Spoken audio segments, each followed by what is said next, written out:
ახალი წლიდან აფთიაქში მისვლისას თქვენ შესაძლოა უსიამოვნო სიურპრიზი დაგხვდეთ. მედიკამენტს, რომელსაც აქამდე თავისუფლად ყიდულობდით, ექიმის ნებართვის გარეშე ვეღარ შეიძენთ. პარლამენტმა გადაწყვიტა წამლების უმეტესობაზე მკაცრი შეზღუდვა დაეწესებინა. ამის მთავარი მიზეზი კი ის ახალგაზრდები არიან, რომლებიც მედიკამენტებს როგორც ნარკოტიკს მოიხმარენ. მინდა წნევის წამალი კროფელინი. სვეტლანა რიჟამაძე მისთვის ყოველდღიურად საჭირო წამლებს მალე რეცეპტის გარეშე ვეღარ შეიძენს.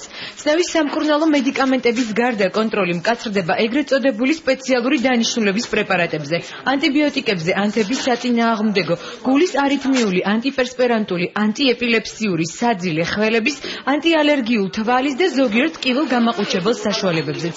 ამ მედიკამენტთა ხშირ მომხმარებელთა ერთი ნაწილი აცხადებს, რომ მათ ეს რეგულაცია დამატებით პრობლემებს შეუქმნის. უცებ რო გახდეთ ცუდად რეცეპტი საიდან მოვიტანო?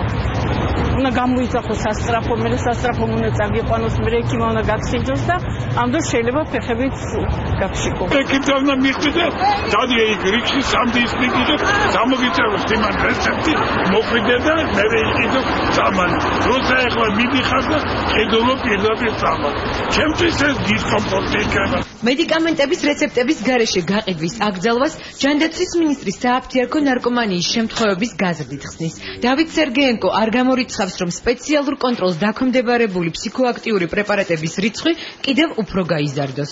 მივიღეთ გარკვეულად უკონტროლო სისტემა, როდესაც წამლები, რომელთა არადანიშნულებისამებრ მოხმარება ჯანმრთელობას უქმნის საფრთხეს და იწვევს ნარკოტიკულ თრობას, ფაქტიურად თავისუფალ გაყიდვაში ცირკულირებდა. ვიღაც ახლობელი ადამიანის რეკომენდაციით, რომელიმე პაციენტმა გარკვეულ დაავადებაზე გამოიყენოს ეს თუ ის ფარმაცევტული პროდუქტი, რაც არათუ ამცირებს მკურნალობის ხარჯებს, არამედ პირიქით აძვირებს. სამკურნალო წამლებს, რომლებიც ოფთალმოლოგიური, არითმიული თუ სხვადასხვა დაავადების სამკურნალოდ გამოიყენება ყველაზე ხშირად 16-დან 22 წლამდე ასაკის ახალგაზრდები ყიდულობენ და მათ სხვა დანიშნულებით ნარკოტიკული თრობისთვის იყენებენ. ფსიქიკური ჯანმრთელობის და ნარკომანიის პრევენციის ცენტრში აცხადებენ, რომ ეგრეთ წოდებული სააფთიაქო ნარკოტიკების მომხმარებელთა რიცხვი ყოველდღიურად იზრდება. მედიკამენტები ადვილად ხელმისაწვდომია, ვინაიდან აფთიაქებში ურეცეპტოდ შეიძლება მათი ყიდვა და გარდა ამისა შედარებით დაბალი ფასი აქვთ, რაც საშუალებას აწვდის ბავშვებს, რომ შეიძინონ ისინი. დამწყებებში უფრო დაბალი დოზები არის და შემდეგ უკვე გაოპენტი შეიძლება 20-30 ტაბლეტამდე წავიდეს.